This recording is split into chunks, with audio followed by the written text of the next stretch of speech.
کام بہت کرتے ہو یا کرتی ہو، باورچی خانے کا کام بہت زیادہ ہے، آٹا گوندنا ہے، کپڑے دھونا ہے، وزن بھی زیادہ ہے، یا ذیابیطس ہے اور بلڈ پریشر بھی ہے، تو ایسی صورتوں میں بھی لیٹنے کے بعد آپ کا ایک ہاتھ یا دوسرا ہاتھ جو ہے وہ سن ہو سکتا ہے۔ اب اس کو فالج نہیں کہنا، اس کو ہم کہہ سکتے ہیں کہ یہ نمبنس ہے۔ ایک اور مرض ایسا ہے جو کہ مردوں عورتوں میں ہوتا ہے، لیکن عموماً خواتین میں پھر زیادہ دیکھا گیا ہے کہ ان کی کلائی کا کام زیادہ ہوتا ہے، جیسے کپڑے دھونا، آٹا گوندنا، سلائی کرنا، کریشیا کرنا، ہاتھ سے کوئی کام کرنا، ایمبرائڈری کرنا، کمپیوٹر کے بیڈ کے اوپر کام کرنا۔ کئی لوگ کمپیوٹر پہ جو زیادہ دیر تک کام کرتے ہیں ان کی کلائیوں میں درد ہو جاتا ہے، بلکہ کئی دفعہ تو ہم کہتے ہیں کہ ان کو جو ہے وہ اوور ورک یا جسے کہتے ہیں فریکچر ہو گیا ہوا ہے، کیونکہ وہ فریکچر ہوتا نہیں ہے، لیکن سٹریس فریکچر اس لیے کہتے ہیں کہ اتنا زیادہ کام کرنے کے بعد ان کی ہڈیاں دکھنے لگتی ہیں، اور اتنی بھی شدید دکھتی ہیں کہ ہمیں انہیں 10 دن 12 دن ریسٹ دینا پڑتا ہے۔ عورتوں میں جو یہ بیماری ہے یا مردوں میں یہ بیماری ہے، عموماً عورتوں میں ہوتی ہے، اسے ہم کہتے ہیں کارپل ٹنل سنڈروم۔ ٹھیک ہے جی، کارپل ٹنل سنڈروم میں یہ ہوتا ہے کہ ہماری جتنی بھی رگیں ہمارے ہاتھ میں آ رہی ہیں، ان کے اوپر اللہ تعالیٰ نے ایک پٹی دی ہوئی ہے،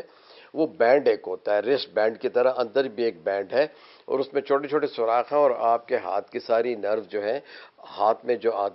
بازو میں ہوتی ہیں، وہ یہاں سے گزر کے پھر ان کی جو برانچز ہیں وہ آپ کی انگلیوں تک آتی ہیں۔ تو یہ موٹر اور سینسٹری نرو ہے۔ سینسری نرو تو آپ کو حس دیتی ہیں، گرم سرد جو ہے، اور جو ہے موٹر جو ہے جس میں کہ آپ فنکشن کرتے ہو، لکھتے ہو، دیکھیں ہاتھ یوں کرتے ہو، یوں کرتے ہو، پھیلاتے ہو،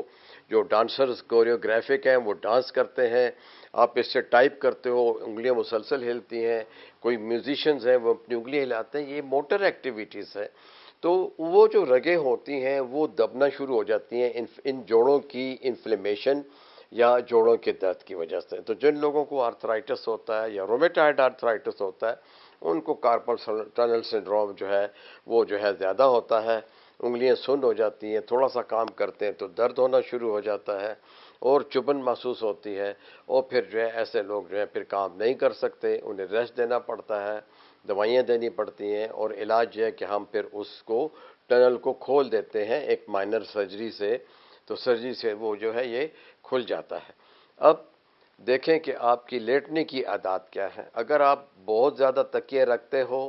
اور آپ کی گردن تکیوں کی وجہ سے آپ کے تھوڑی سینے کو ٹچ کرتی ہے اور آپ گہری نیند میں ہو، تو آپ کو یہ اسپیشلی ہاتھ کا سن ہونا جو ہے یہ زیادہ ہوگا۔ کوئی پرانا فریکچر ہے اور آپ نے پلیٹنگ کروائی ہوئی ہے، تو وہ جو ہے ہاتھ اگر آپ اپنے سر کے نیچے زیادہ رکھیں گے یا آپ کے بدن کے نیچے آئے گا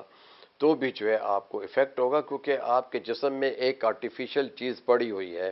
ہڈی کے ساتھ پیچ لگے ہوئے ہیں، پلیٹ لگی ہوئی ہے آپ کی ہڈی کو جوڑنے کے لیے، تو اس سے بھی جو ہے ارد گرد کی جو نروز ہیں وہ سٹیمولیٹ ہوتی ہیں۔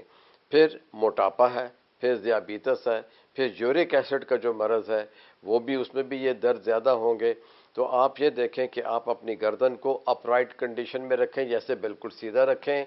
گردن کے ارد گرد کوئی دوپٹہ یا مفلر لپیٹ کے رکھا کریں، نیچے دیکھنے والے کام عموماً ذرا کم کر دیں، گردن کی ورزشیں سیکھیے، ہاتھ پیروں کی ورزشیں سیکھیے، فزیو تھراپسٹ کے پاس جائیے، پراپر فزیو تھراپی کیجیے، اگر کوئی مرض ہے اسے کنٹرول کیجیے، تو مجھے امید ہے کہ یہ جو ہے درد کم بھی ہو جائیں گے، ختم بھی ہو جائیں گے۔ اب غذاؤں میں کیا ہے؟ تمام سبزیاں، تمام دالیں آپ نے کھانی ہیں، فریش فروٹس لینے ہیں، وائٹامنز لینے ہیں، اور ڈرائی فروٹس کے اندر آپ تمام ڈرائی فروٹس لے سکتے ہیں جن میں کہ اومیگا 3 ہے، اس میں السی کے بیج ہیں، بادام ہے، اخروٹ ہے، کاجو ہے،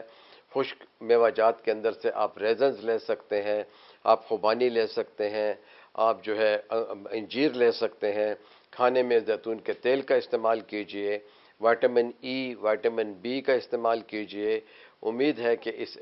ان تمام چیزوں سے آپ کا یہ مرض جو ہے جلد از جلد ٹھیک ہو جائے گا، لیکن فزیو تھراپسٹ سے ضرور گردن کی کنڈیشنز کو صحیح رکھنا اور اپنے بازیوں کو ورزش سے حرکت دے کر، تاکہ آپ کی یہ جو رگیں جو ہاتھوں کو آ رہی ہیں، جو گردن سے گزرتی ہیں اور پھر آپ کی بغل سے نیچے ہاتھوں میں آتی ہیں، ان کے اوپر دباؤ کم سے کم ہو۔ اس کے ساتھ ہی آپ سے اجازت چاہتے ہیں. شکریہ. السلام علیکم.